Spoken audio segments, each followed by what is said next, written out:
So, you might have heard the big news from healthcare giant CSL.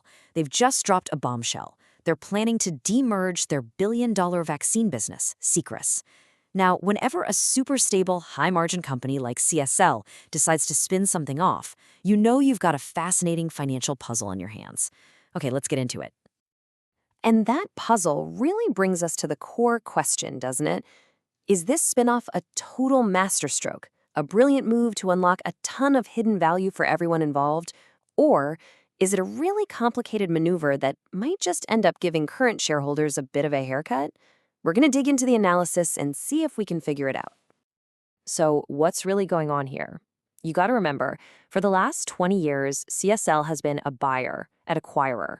This is the first time they're actually selling off a major piece of the business. And that right there is a massive signal that there's a big strategic shift happening. So let's meet the two new companies that are going to come out of this split. Okay, so think of it like this. On one side, you're going to have what the source material is calling AltCo. That's your core CSL business, the high-growth plasma and nephrology stuff. It's built for growth, for M&A, and it's going to be holding most of the company's debt. Then on the other side, you've got SpinCo. That's the Seqirus vaccine business. It's a bit lower growth, kind of cyclical, but, and this is key, it's going to have very little debt and be set up to pay out stable dividends.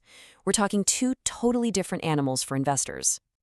Now, before we go one step further, this is absolutely crucial. CSL has not released its official plan yet. All the details are still under wraps until later this year.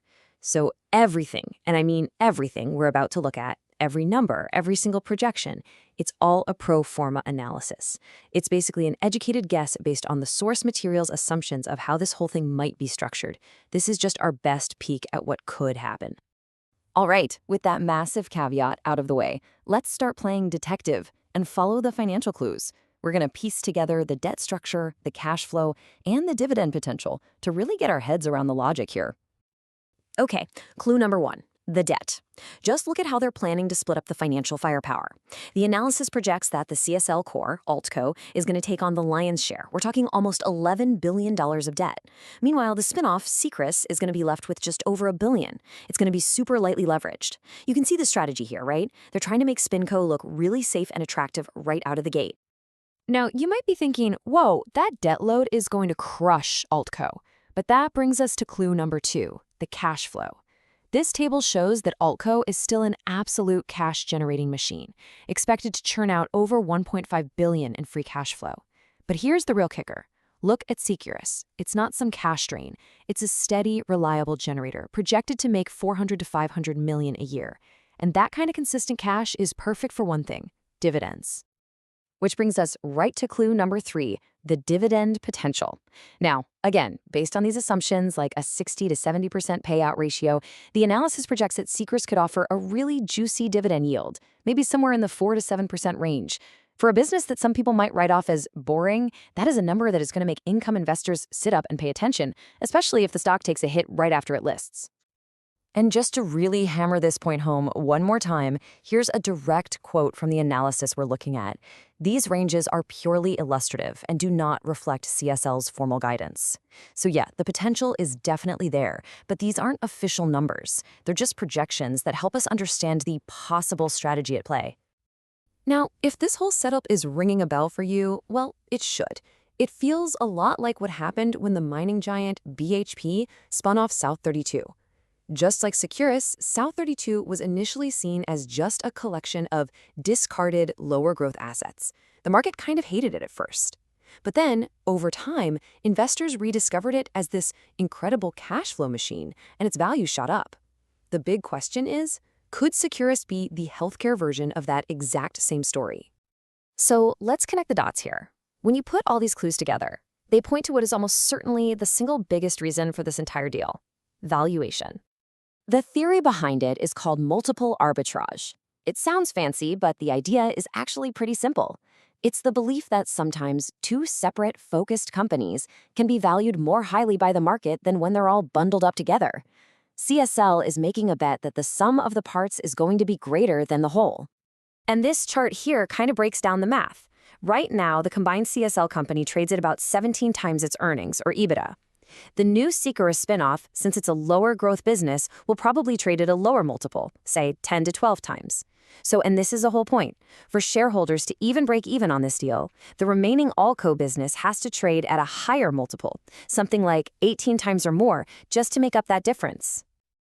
And this is the aha moment right here. This is the valuation heat map from the source analysis. It lays out the entire gamble. You've got the multiple for Seqirus on the vertical axis and the multiple for Altco on the horizontal. See those red zones? Any scenario that lands in the red means CSL shareholders actually lose value. Any scenario in the green means they win. This grid, this is the bet. So it's pretty clear CSL is betting they're going to land squarely in that green zone. The whole strategy hangs on this one idea that by cutting loose what they see as the low multiple anchor, the vaccine business, the market will finally wake up and appreciate the high-growth plasma business for what it is, and give it the premium valuation they think it deserves. Okay, so we've pulled apart the deal. We think we know the motive. What does all this actually mean for investors? Let's take a look at a potential playbook. So based on this whole analysis, there are pretty much 3 ways to look at this. If you're a current CSL shareholder, you're taking on some risk, right? The risk that Allco doesn't get that higher valuation quickly. If you're thinking about investing in Seqirus, well, you might get a golden opportunity to snap up a mispriced high-yield cash cow. And if you're a patient value investor, the South 32 story suggests you should probably just wait for that inevitable sell-off right after the spinoff before you even think about jumping in. In fact, the source material suggests a very specific smart money strategy. The advice is to wait about 30 to 60 days after Seqirus starts trading. Why? Well, that gives time for all the big institutions and ETFs that are forced to sell the new stock to get it out of their portfolios. Once that selling pressure is gone, that might just be the perfect moment to pounce. So, we land right back where we started. Is this a strategic masterstroke that's going to unlock a ton of value? Or is it a high-stakes bet on valuation that could leave current shareholders holding the bag? We won't know for sure until the official plan comes out, but all the clues suggest a really fascinating story is about to unfold. The only question left is, which side of that bet do you want to be on?